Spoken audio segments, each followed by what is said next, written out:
morning, class. Hope you are all well.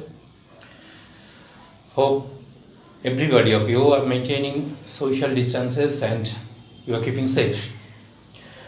Now, regarding your second summative, you will have to go through one prose piece and two poems. Today, we'll start with our first poem of this series, My Own True Family.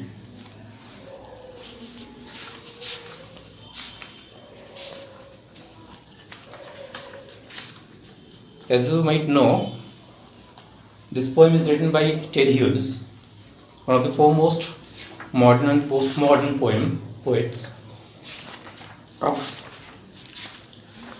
English literature.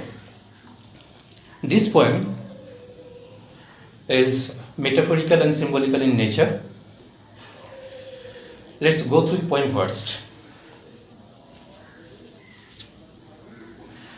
Once I craved in an oak wood, I was looking for a stag. I met an old woman here, all nobly stick and rag. She said, I have your secret here inside my little bag. So, there is a little narrative as if the poet is a hunter. He is entering a forest. It's a forest of oak wood. And then he came across an old woman. He was a shabby and unstable, but there was an element of mystery around her.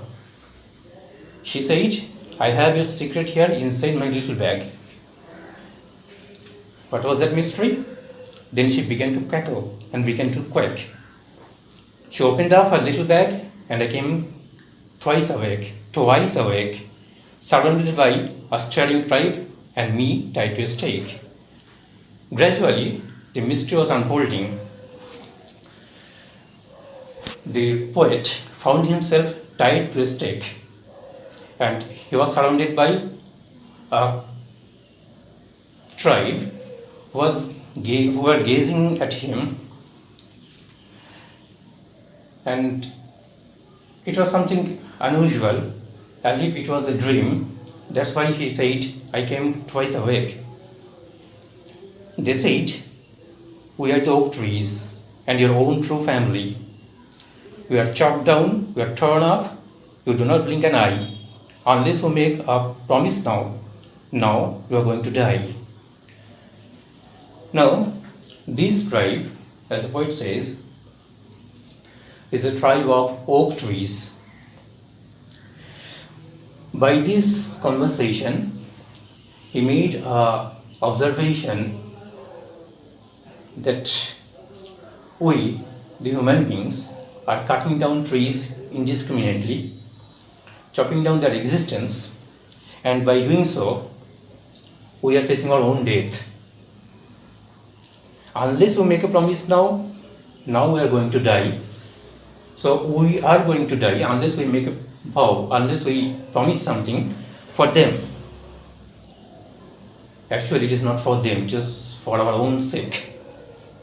What was the promise? Whenever you see an oak tree felled, swear, now you will plant two. Unless you swear, the black oak bark will wrinkle over you and root you among the oaks where you were born but never grew.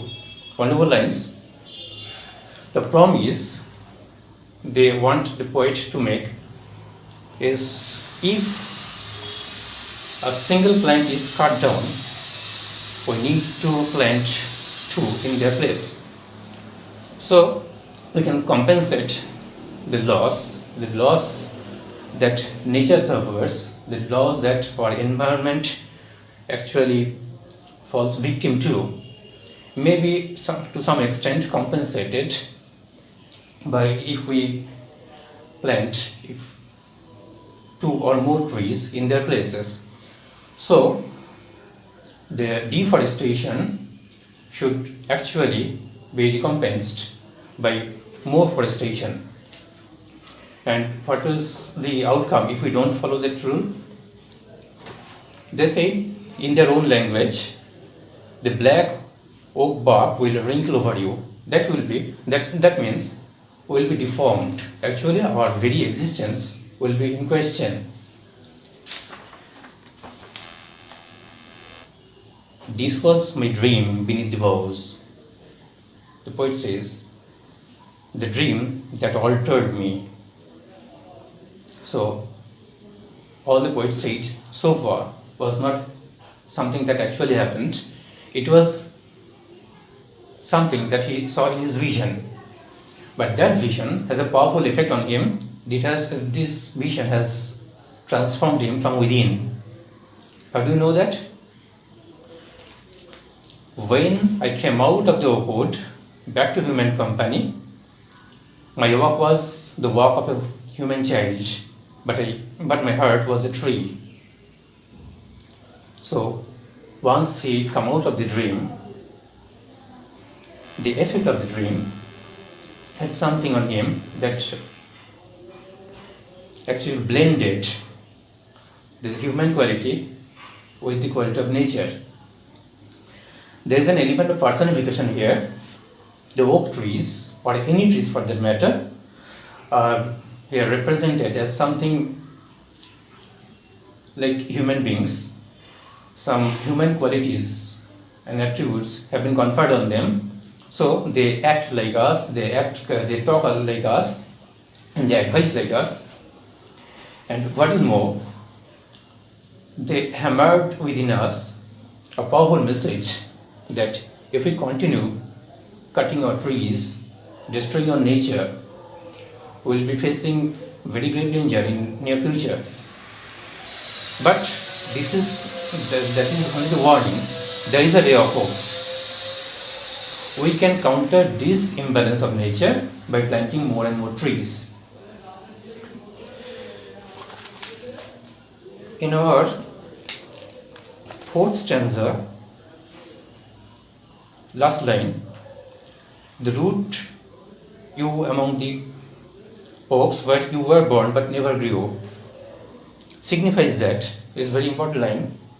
We are born here, but we are not educated properly. We were not grown up as responsible human citizens or responsible citizens or elements of nature. We grew up out of our greed or unnecessary need. We cut down our most helpful and conducive friends and set our own existence in danger. So we have to grow, but we have to grow wisely. We have to learn to coexist with the nature, with our environment, and that's the only way we can prosper together. So this much for our poem. Hope you'll be going through the poems twice or more. Find out if there is any particular portion you need more clarification.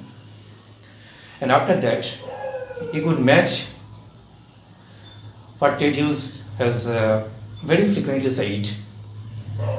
Ted Hughes is known for using animal imagery in his poems, like hawks, falcons, eagles, and most dominantly crows. Here he takes another element out of nature. Here he uses oak trees. These oak trees, and not peculiarly or particularly the oak trees only. These oak trees stand for any trees or any elements of nature, just like the poet himself stands for any human beings. And the whole human here comes as a conscience, as a scruple that works within us, but we suppress those conscience in our haphazard way and forget our true responsibility in nature.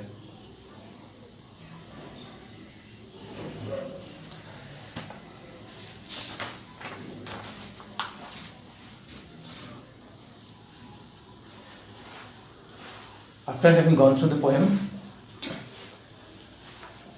you might be able to go for a little exercises based on this portion of our poem. What are the questions? What are the type of the questions you might expect in your forthcoming second summative exam? First of all, there will be MCQ type of questions. You will have to choose from among the alternatives given. That's the knowledge-based question. The information you will have to supply from the text, or you have to choose. The second type will be underlining the correct answer.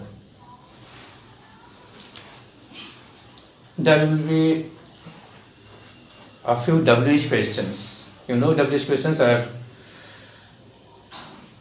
open-ended questions which requires your answer in complete sentence. So be careful in mind that whenever you are answering these questions, your answer should be in correct sentences. There should be a subject, a verb, then if necessary an object, and then complement, etc. It may we need just short, simple sentences. We don't need to complicate those ones, but be careful about the grammar, about the sentence construction. Follow the questions, and accordingly we will have to write the answers. There may be true and false questions, you know, and for true and false questions, you will have to pick up the supporting sentence from the passage that will be given along with your question sheet. This much you know. Can you go for a few exercises over there?